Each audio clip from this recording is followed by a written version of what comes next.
amis et bienvenue dans cette nouvelle vidéo. Bienvenue à tous. Donc aujourd'hui on entreprend la route pour aller dans l'état de Oaxaca. C'est une route qu'on redoutait depuis très longtemps. C'est une route même qu'on avait évité de faire avant de partir en Amérique centrale et qu'on avait prévu de ne pas faire. C'est pour ça qu'on n'avait pas été dans un premier temps dans l'état de Oaxaca et dans les Chiapas parce que c'était des montagnes. Et comme vous le savez, on a eu beaucoup de problèmes de surchauffe, même si c'est réglé et on n'a pas eu de problème depuis très longtemps. On avait peur d'en avoir et donc du coup on préférait éviter ça. Donc je voulais tester la voiture un petit peu plus avant d'entreprendre cette route. Et là ça fait quand même quelques mois qu'on roule sans problème, qu'on a fait plein de montagnes. Il y a plein de montagnes au Guatemala, on a fait toutes les Chiapas, du coup le Salvador, bref on a tout fait et tout s'est bien passé. Donc on va aller voir Oaxaca parce que c'est quand même une étape incontournable du Mexique et c'est vraiment quelque chose qu'on voulait faire. Mais aujourd'hui c'est la route qui nous fait vraiment peur parce qu'en fait de la mort on l'appelle entre nous. Parce qu'on va passer vraiment de l'altitude 0 à 2000 je crois. Et en fait il y a les hauts plateaux du Mexique, donc il y a la côte et puis tout au centre il y a les hauts plateaux. Et pour arriver de la côte à ces hauts plateaux il faut monter et ça monte sur quelques kilomètres seulement, enfin disons 250 km. Donc la pente est rude et on avait fait cette montée là un peu plus haut de Mazatlan à Durango et donc là on va le faire, on n'est pas à Puerto Escondido mais ça va être proche de Puerto Escondido jusqu'à Oaxaca, à peu près la même pente qui nous avait pris 13 heures. On avait fait une vidéo là-dessus, vous pouvez retourner voir. Ouais, il y a une vidéo sur cette journée, même ces 2 jours d'horreur. Les jours de l'enfer, plus une panne en plus juste avant. On roulait vraiment à 10 km/h, on avait mis 13 heures pour faire ces 200 km avec des arrêts sur le bord de l'autoroute toutes les 2 minutes sans exagération pour attendre que ça refroidisse. On n'entreprendrait pas cette route là si on doutait, mais quand même on a toujours cette petite peur au fond de nous. C'est là. Non, on vous le dit presque à chaque vidéo parce que de toute façon à chaque vidéo on fait de la montagne et à chaque fois on a peur, mais pour finir ça se passe bien. Et on va vous montrer donc un petit peu plus de Oaxaca par la suite bien sûr. On va pas juste dans la ville de Oaxaca mais on va visiter l'état de Oaxaca qui a gardé un peu apparemment d'authenticité et qui est vraiment très joli de ce qu'on nous en a dit. Bienvenue sur notre chaîne YouTube. Nous, c'est Guillaume et Sarah.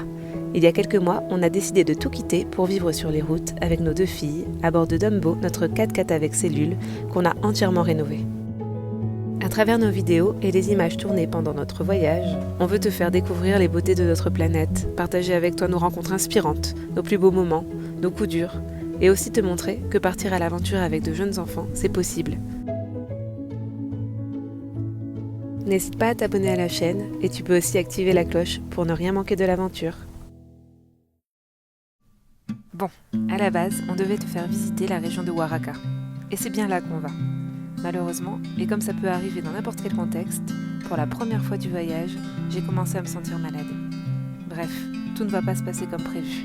Mais avant, on voulait te parler d'une chose qui nous a immédiatement marqué sur la route qui relie San Cristobal à Oaxaca. Nous croisons des groupes de personnes marchant toutes dans la même direction. Un sac sur le dos, parfois rien, souvent accompagné d'enfants, quelquefois portant un bébé à bout de bras. Nous aurons la confirmation en aidant l'un d'eux que nous emmènerons dans le camion avec nous. Ce sont pour la plupart des Vénézuéliens, mais aussi des Péruviens, Équatoriens ou même Africains, marchant pour échapper aux conditions misérables de leur pays et rejoindre les États-Unis où, selon eux, le bonheur les attend. Ils prennent, quand ils le peuvent, des bus et font parfois du stop, mais sont souvent à pied et ont tous dû traverser le Darien Gap, la forêt qui relie la Colombie au Panama, lieu réputé comme étant le plus dangereux du monde. Bref, on a peur pour eux et notre cœur en prend un coup, surtout mon cœur de maman. Mais on les admire ces gens-là, courageux, volontaires et ambitieux qu'ils sont. Et on voulait absolument t'en dire un mot avant de continuer la vidéo.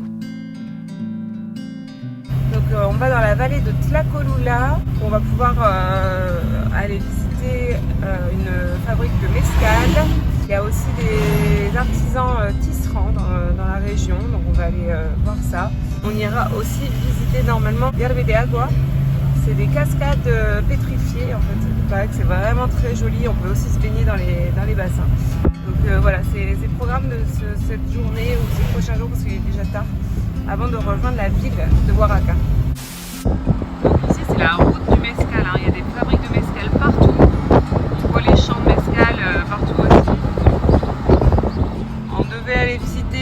fabrique, mais je suis un petit peu malade, donc on va éviter l'alcool aujourd'hui et puis on reviendra une autre fois. De toute façon, il y en a partout, donc on en recroisera d'autres. Et l'important, c'est de picoler. Hein. Hervé à l'Agua, on arrive. Bon, bah on est garé et arrivé à Yerbe à l'Agua. On vient de manger et puis on va aller voir. On doit descendre un petit peu en contrebas. Et apparemment, on peut aller se baigner après. On a pris toutes les affaires possibles et inimaginables. Voilà, inimaginable. Et si vous pensez que Sarah est un peu palote, c'est la crème solaire. Et puis aussi qu'elle est bien malade. Alors elle fait style devant la caméra. Alors on a été, on a mangé. Non, depuis tout à l'heure elle dort. Elle en peut plus. On ne sait pas ce qui s'est passé, mais c'est pas la belle journée. Donc là on y va tranquille aujourd'hui. Bah, ça fait déjà plusieurs jours. Une petite randonnée de 6 km dans le désert. Parfait. Non, c'est pas, je rigole. Non, c'est juste en bas, ça va être facile. On n'a pas regardé, mais apparemment c'est pas très difficile. Bon bah c'est parti. Avec la motivation. Regardez, on voit déjà ici. Regarde. Oh. C'est beau en tout cas avec le paysage derrière là. Hop là, on peut voir les cascades déjà d'ici. Bon donc on va aller voir la cascade. Il y en a deux apparemment. Puis après on ira se baigner. Quand on aura bien chaud. Il y a trop de vent de toute façon pour le parapluie.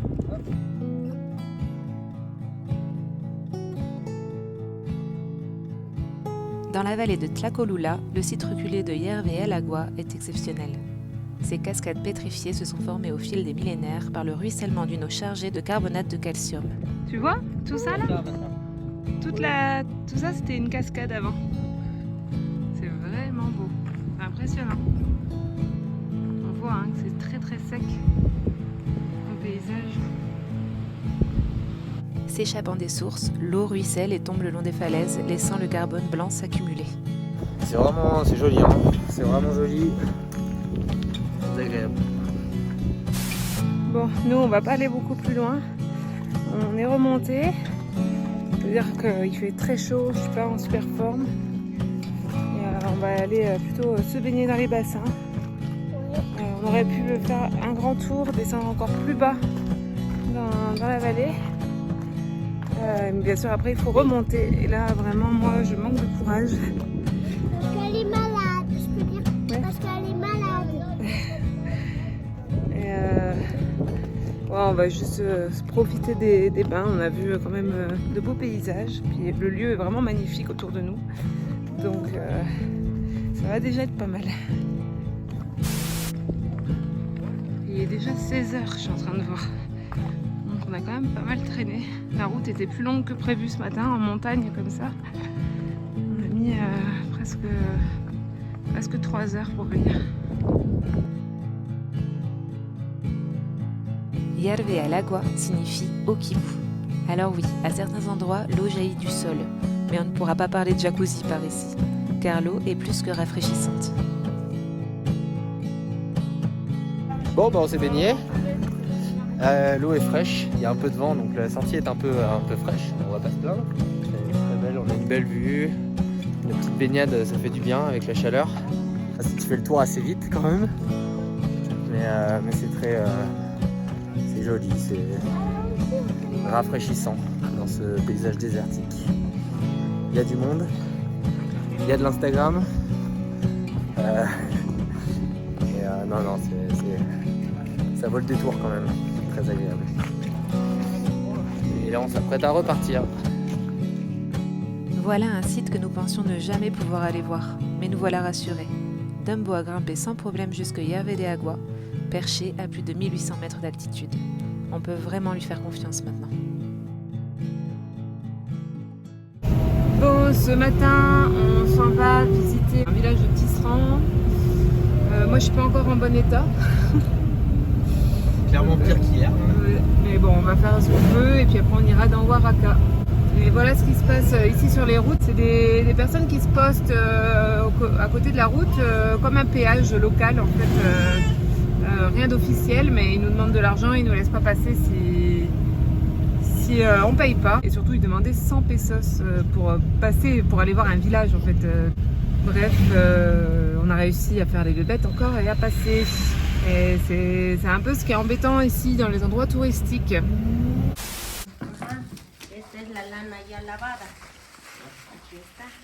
T'as vu la laine, ma chérie? C'est un savon naturel. Donc là, il lave la laine. C'est Une racine, d'accord. D'accord. Ouais, ça, donc c'est sa maman et c'est elle qui... Je sais pas ce que ça veut dire, Kaldar, on va voir. Tu vois, ça fait des fils. Ok. Des fils sur les fils. Prends un autre fil. Votre main là, elle attache. Elle fait comme ça, il va attacher le fil. T'as vu ça? Tu vois, après ça fait ça. Ah, ok. Quand elle en fait beaucoup, t'as vu?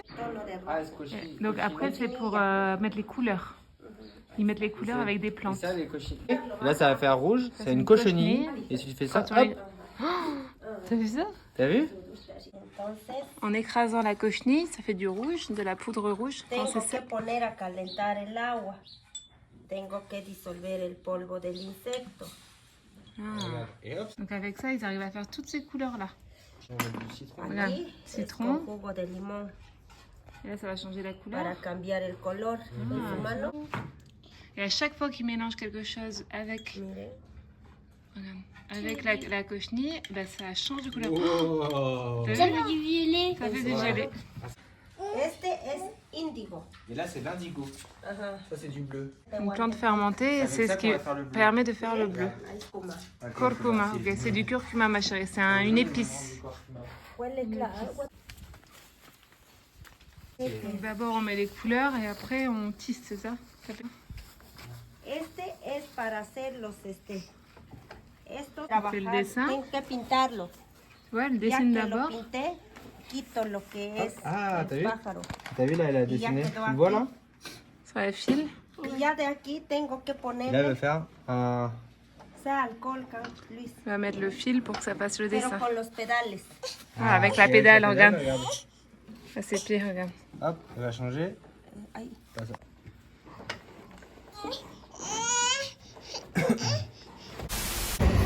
Alors, bah, Sarah est malade. Elle est bien malade, donc elle est restée dans le campeur avec Rosie. Ouais, elle va dormir. Maman, elle va dormir. Rosie, elle doit faire sa sieste aussi. Nous, on est avec Mademoiselle Elisa. On est en vadrouille. Et on va aller manger. Voilà, on va aller manger. Alors, on s'est installé dans un petit comédor. La dame, elle est là-bas. Cuisine dans sa cuisine. Je sais pas si on voit pas. Ok. Non, on est vraiment chez elle. Qu'est-ce que tu manges? Avec des haricots verts avec du poisson. Des haricots verts avec des potes. N'importe quoi. N'importe quoi, hein. Un frijol, riz. Et moi, c'est la sauce mollet. C'est bon. Celle-là, elle est un peu piquante. Très bon. Bon appétit. On s'en va en bus dans le centre-ville de Huaraca. Hier soir, on s'est garé sur le parking du Soriana, qui est un centre commercial ici, un peu comme le Walmart. Donc on fait pareil que San Cristobal. On préfère s'éloigner du centre, ne pas rentrer dans les petites rues et puis y aller en transport en commun. Bah, je suis toujours malade. Elisa aussi maintenant, elle est malade. On a décidé de prendre l'air quand même parce que dans le campeur il fait vraiment très chaud, donc c'est encore plus insupportable. On va pas faire grand chose, mais on va aller se balader un petit peu et puis peut-être se poser dans un café au frais. Dans un bar de jus, tu crois? Oui. On va voir.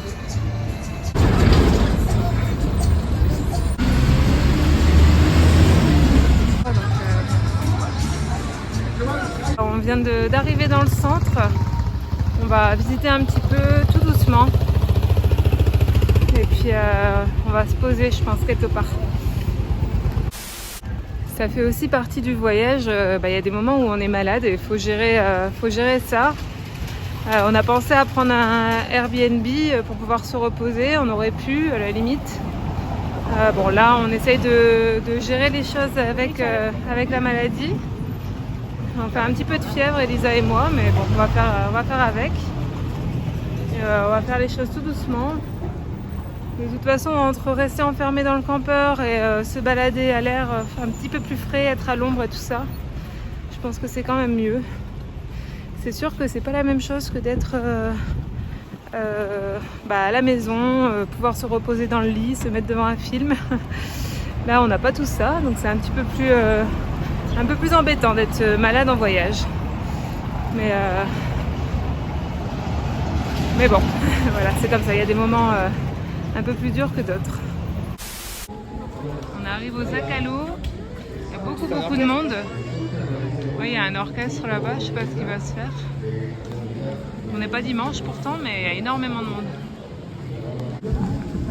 Là-bas, on a un spectacle de danseurs.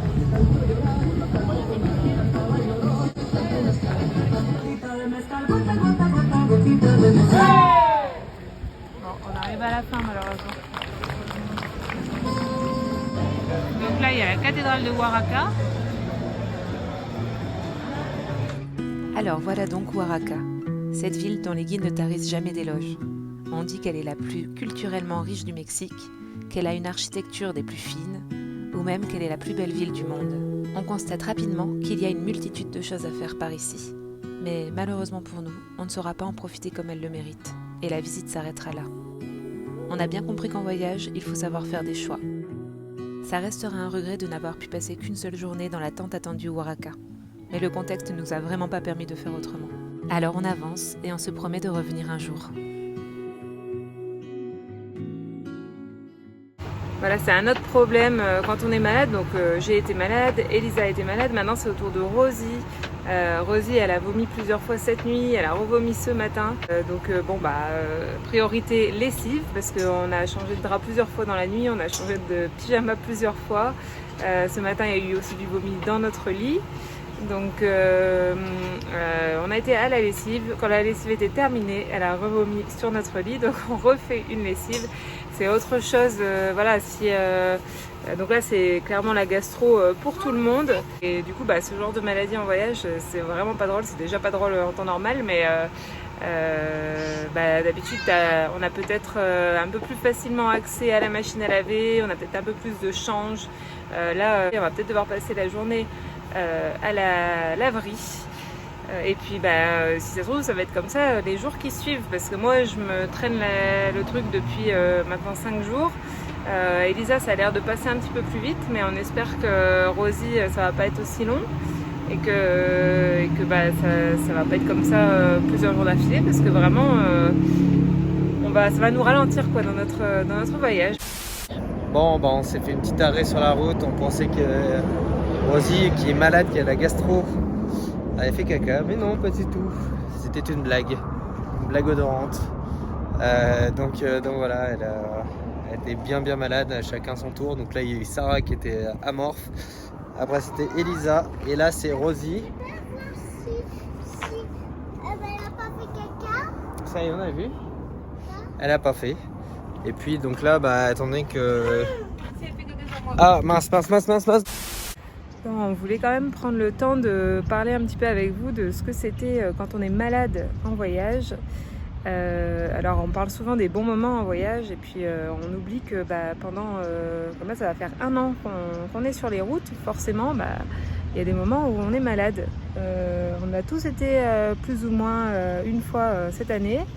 Là c'est mon tour, et c'est vrai que c'est pas drôle parce que on a envie de rien faire. Nous, en tout cas, avec 2 jeunes enfants, c'est pas non plus très marrant pour Guillaume d'aller faire les visites tout seul avec elle. Donc il faut réussir à trouver un endroit où se garer proche d'endroits intéressants pour elle. Ce qui est toujours un petit peu compliqué aussi. Si on était dans un pays un peu moins chaud et qu'on arrivait à trouver un super spot à côté d'un parc de jeux, je pourrais passer la journée à dormir pendant que les filles s'amusent au parc. Ici, malheureusement, c'est impossible pour moi de rester à l'intérieur du campeur parce que en pleine journée, il fait presque 40 degrés. Certains voyageurs ont des solutions, tout simplement aller prendre un Airbnb ou une chambre d'hôtel pendant la durée de leur maladie. Nous, on a décidé là de ne pas le faire. Mais c'est vrai que c'est pas marrant. En fait, quand il y en a un d'entre nous qui est malade, ça met en pause un petit peu tout le voyage. Donc le temps il est un peu au ralenti quand c'est comme ça. Là, ça fait donc pratiquement une semaine que moi je suis malade. Et c'est pas marrant. Et t'es malade et puis quand t'as commencé à être malade, si t'es tombée. Le jour de l'anniversaire d'Elisa, elle tombe des escaliers et puis elle s'est fait tu t'es quand même bien fait mal. Je suis tombée des escaliers du campeur. Du campeur, hein. Elle a fait une belle chute. J'ai vu tomber, j'ai eu peur. Hein, je suis tombée sur la tête et c'est vrai qu'à partir de ce moment-là, ça a commencé déjà le matin et à partir de ma chute, ça n'a rien arrangé du tout. Et là, on se dit, juste à ce moment-là, on se dit aussi, tu fais une chute, mais on était en plein milieu, donc il y avait un peu de wifi, mais on était quand même, il n'y avait rien autour, quoi. Là, si tu te fais vraiment mal, quand il n'y a rien autour, bon, il y aura de toute façon toujours une solution, c'est sûr, mais... La ville où il doit y avoir un hôpital, je pense à peu près, j'étais tout là. Donc ça devait être à 2 heures de route, de montagne. Bon, ça va, c'est que 2 heures, mais quand même. On se dit si quand même je m'étais cassé quelque chose... il aurait fallu de toute façon faire la route, mais c'est vrai qu'on se dit parfois ça tient à pas grand-chose, quoi. Voilà, t'es un peu fatigué, un peu malade. Là tu tombes, tu te casses un truc, et voilà, le voyage peut s'arrêter vraiment longuement, voire définitivement, quoi. Ouais, il faut faire attention à tout ça, on n'est pas chez nous, on mange pas la même chose, on a des estomacs gringo comme ils disent, on n'est pas l'habitude, enfin voilà, il faut toujours quand même faire attention à ce qu'on fait, à ce qu'on mange, où on est, etc. Le rêve peut vite se transformer en cauchemar. Donc c'est juste pour dire que c'est sûr que c'est à prendre en compte quand on est en voyage. Il y a les bons moments, il y a aussi les mauvais, c'est notre vie, quoi. Donc comme dans la vie de tous les jours, il y a aussi, on passe par ça aussi. Il y a tout un tas de maladies qu'on peut attraper en voyage, ne serait-ce que les rhumes. Le système de santé forcément n'est pas le même dans tous les pays dans lesquels tu vas. Donc, parfois on se sent un peu perdu, on se dit voilà, s'il se passe quelque chose, à qui je m'adresse? Bon, tu vas, t'as les petits hôpitaux, les médecins, etc. Évidemment, ça commence toujours par là, mais parfois on peut se sentir un peu perdu. Pas forcément avoir confiance en la médecine, aux médecins locaux. Voilà, on est parfois un petit peu perdu. Enfin, jusqu'à présent, on n'a pas trop eu affaire aux médecins. 2 fois pour Rosie et ça donnait à peu près confiance les 2 fois. On a pris des renseignements avec des locaux, souvent des expatriés. Et puis pareil, toujours sur l'application iOverlander aussi, on peut trouver les médecins, certains médecins, donc il y a des avis et tout ça.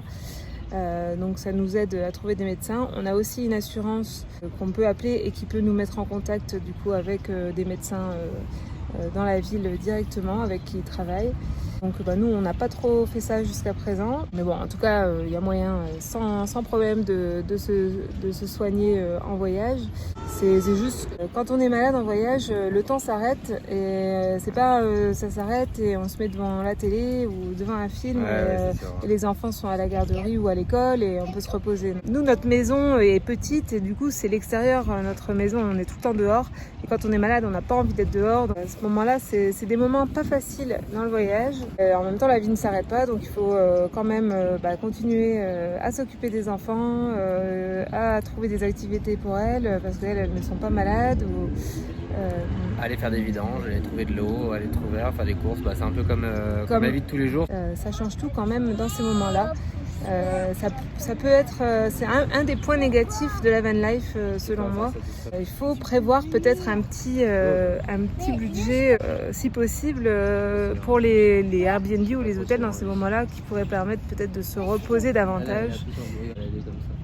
Voilà, donc ça c'est dit. On vous laisse là-dessus les amis cette semaine. Nous, après Oaxaca, on prend la route direction autour de Mexico Ciudad. On fait des grosses étapes de route en ce moment. Et comme on avait déjà passé 6 mois au Mexique avant de faire l'Amérique centrale, nous là c'est une remontée. On fait les points d'intérêt qu'on n'avait pas fait à l'aller, mais ils sont quand même assez espacés les uns des autres, ce qui fait qu'on a pas mal de routes à chaque fois. Là, on va vraiment droit au but pour arriver aux États-Unis début avril, ce qui fait qu'il nous reste, on va dire, 2 petites semaines. Donc voilà, on vous fait des bisous. À la semaine prochaine. Bye bye. Ciao, ciao.